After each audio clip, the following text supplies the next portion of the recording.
Okay, so recently, in the Guild Wars 2 community, I am a Guild Wars 2 player, as some of you may know. If you don't play it, that's fine, just know it's an MMO. That's really all that's needed for this discussion. There has been a lot of kickback from people because recently I dared to do a boss with a different build. And it got me thinking, because I've played MMOs for about 20 years, chat.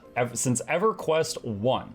I have played MMOs, EverQuest 1, EQ2, World of Warcraft, Guild Wars 1 and 2, WildStar, Rift, Black Desert Online, tried Elder Scrolls Online, tried Final Fantasy XIV. Didn't really take to those, but I've been playing about 20 years of MMOs. I have led server first, I have done endgame raiding for decades, and I had some thoughts on this. When is it okay to play a fun spec and not the meta spec? So the first thing I want to say about that, what is meta? Okay, and I'm not talking about the Zuckerberg thing, screw that. What is meta? What is it that makes a meta spec? My opinion on what makes a meta spec is that it is when something is so good, the whole community adopts it. They decide this is the way, this is the most efficient way of doing this, or it's the easiest, or it's the biggest numbers. We're gonna do this. We are all going to do this, and this is the way, and people that don't do this are wrong. Then it goes up on guides websites, everybody copies it. Now sometimes it's pretty simple. If you're a damage dealer, if you're doing the DPS, it's which build does the most numbers. It's just simple math. You know, it's up to you to not stand in fire. You are to be the glassiest cannon that ever fired. All right, for a tank and a healer, there's usually more to it than that. It's not common the healers have to get the highest HPS possible, healing per second. It's usually they have to do enough to keep people alive, then maybe do as much damage as they can outside of that, and also be providing some utility at the same time. For tanks, it may be the highest mitigation they possibly can, and then it's just can they hold aggro. But it depends on the MMO in that discussion. You know, some Guild Wars 2 has very little tanks at all, but again, depends on the MMO. But the meta, you know, changes. The meta is almost like a living, breathing organism. It changes patch to patch and based on needs and things like that. So when is meta a requirement? And when is it just a recommendation? And people kind of forget that, and then they just get like a stick up their butt and they kick you from the group just because you're not playing the right thing, even if it's completely not necessary. For that, I want to share a few examples here. I want to introduce you to Brutalis. Brutalis was a boss in Sunwell Plateau. Now this was in early World of Warcraft. Now I did this when it first came out, not during this reboot thing, but when it first came out, I did Brutalis. Now Brutalis is a very easy fight strategically, but very, very tight in rage check. I believe you needed 6 minutes to kill him. You had 6 minutes to kill him, and then he one-shot the whole raid. So every single damage dealer there needed to be doing upwards of, it was something like 4,000 damage per second. If every DPS was not alive and pulling those numbers, you failed the timer, you all died, you lost the fight. That was a fight where meta was needed. Now, maybe you could come up with an off-meta build that people hadn't considered, but it wasn't likely. You needed to do the pinnacle of what the characters were capable of doing in order to get past this objective. If you didn't, you got everyone else killed with you. And of course, people were using damage meters so they could see who the dead weight was. If they failed the enrage timer, and they're like, wow, we got it to 2%, who's slacking? Everyone was alive. They look at the damage meter, and they got Billy Bob down there, who is doing half the damage of everybody else.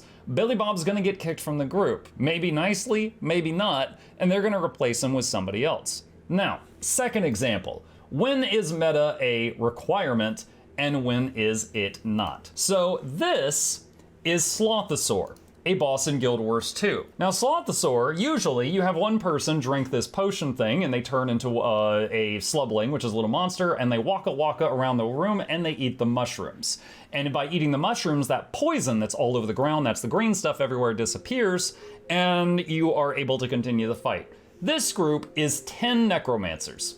This is 10 scourges. If you're a World of Warcraft player, think it's kind of like a discipline priest. They put barriers on everyone, but they also have the dots of a warlock. They are just standing in the poison, and they are just spamming shields to ignore it and just burning the boss down. Completely ignoring all the mechanics of the fight and burning through it. This is not a meta composition.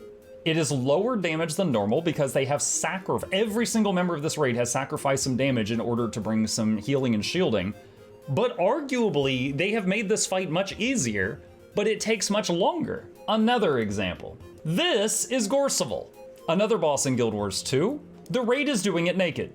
This should not be mathematically possible, in my opinion, as a MMO player.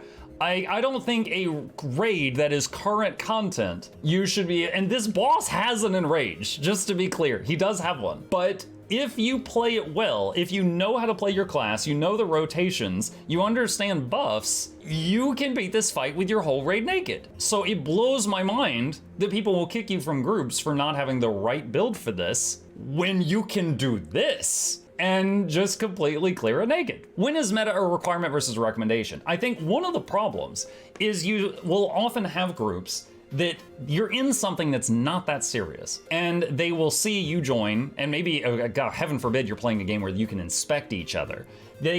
Someone inspects you, they see what you're using, it's not what they think is the right thing, and they just kick you outright, and they haven't even seen you try. Now, non-meta examples that can make things safer. When could you going off meta be helpful to the group and not a hindrance to the group? All right, for that, I want to pull up Mighty Teapot doing a raid where the whole raid is in full celestial gear. If you don't play Guild Wars 2, it is a gear combination. Most people that are glass cannons in this game use Berserker gear, which is high power, high crit chance, and high crit damage. Celestial has every single stat. Power, crit chance, crit damage, hit points, armor, healing power, condition-based damage, everything.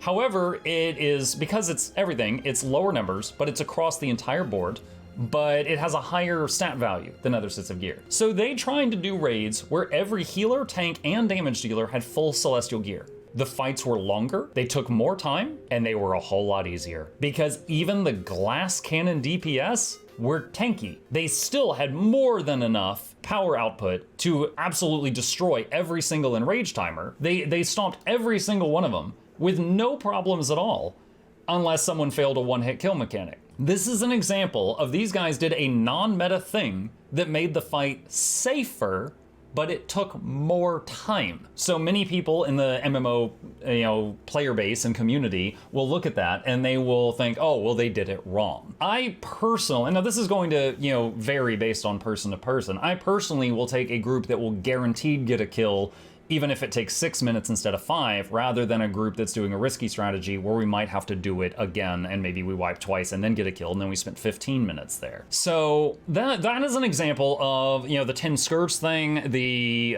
full celestial gear thing. Those are examples of not meta things that made the fight safer for their group. It just totally depends on what you're doing. But communication is important there. You need to talk to your party about what you're doing. You wouldn't just join a group and just drop a bomb on them and then they see you're low on the meter and you're like, oh, I'm in tank gear. They're gonna be like, is this guy's unhinged? What's going on? Communication is important there. And that leads me into my next point, is having fun sabotaging a group.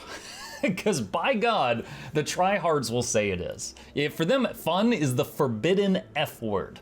It is the forbidden F word. Now, is having fun sabotage? My answer, it can be, You've got some people out there that think it's fun to, kick puppies. I'm sure, their definition's not gonna line up with everybody else, but is having fun sabotage? If you are playing and you're doing your best and you're clearing the content, I think that's fine. There are people that have fun at the expense of other people. Most of them play PvP. That's actually kind of the definition of PvP. I play PvP too. But it's not necessarily. Someone joining a group and they're playing an off-meta build, maybe they're just trying stuff out. Maybe my camera's out of focus here, hang on. Is it sabotaging a group? No, I don't think it necessarily is. Yes, there are some bad eggs, but there are some bad eggs in every category. The tryhards have bad eggs, the PvP players have bad eggs, the raiders have bad eggs. The people that are doing off-meta stuff, bad eggs, it might be some YouTuber, God, don't you hate YouTubers? And they're like, oh, I'm gonna try to join this group and see how fast I can get kicked out of the party. It might be something like that, who knows? But in general, no, I don't think it usually is. But it is something that we as a community, and I'm referring to MMO players with this statement, tend to forget. I used to have a saying when it came to Guild Wars 2 that it had some of the nicest player base. Like 95% of the people I have met while playing this game seem super nice and chill, and I felt like I would be fine just having, sitting down and having dinner with them. The other 5% I met in PvP. That was not to say that all the bad ones were in or that all the people in PvP were bad, but that all the bad ones were in PvP. I have to refine that statement after this last month. My inbox this month has been vile. Like, I have gotten more hate this month in my inbox because I posted some fun but effective builds, but they weren't meta, than I had, I think, in the last year combined. And it was from tryhard raiders. It was disgusting stuff. And it's kind of basically what was the inspiration behind this video. So yeah, that's basically it. Just maybe this would open the eyes of a few people out there, but it is absolutely possible to do, you know, fun builds or even effective non-meta builds in all forms of content that, you know, that just aren't meta. But communication is important. For example, the most recent one with me, there's a trait Druid can take in Guild Wars 2 that drastically ups their healing output, but you no longer give a buff that people assume the Druid's going to give. If you're going to take that, you need to talk with your party and make sure someone else has that buff covered. If they do, great. If not, maybe rethink what you're doing, you know? And, you know, for some fights, you don't need that much healing output. You could just be like, you know what, I'll take care of the buff for this one, you just do more damage on this one, I'll swap back. Communication's important if you're going to be doing experimentation stuff like that. But yeah, you know, essentially, that's basically my thoughts on that. Just everyone in general, you know, take a chill pill. It's a game. The point of it is to have fun. And if you can find ways of having fun while still being effective at the game, it is the most wonderful feeling. And you know what? If you're, you know, grouped up with someone that doesn't think the same way that you do, that's fine. Part ways. Find other people to group with that share the same mentality as you. If it's biggest number Unga Bunga, then great. Find more Unga Bungas and you guys can go Unga Bunga together, and they can go over there and they can do arts and crafts together. It's fine. But you have no need to, you know, harass each other and stuff like that. All right, that's it. You know what? I'm very curious. I spent quite a bit of time gathering my thoughts on this one. But if you've got any questions, problems, thoughts, concerns, anything like that, put it down in the comment section below. I will read it. If you're freaking weird, I won't respond. So yeah, that's basically it.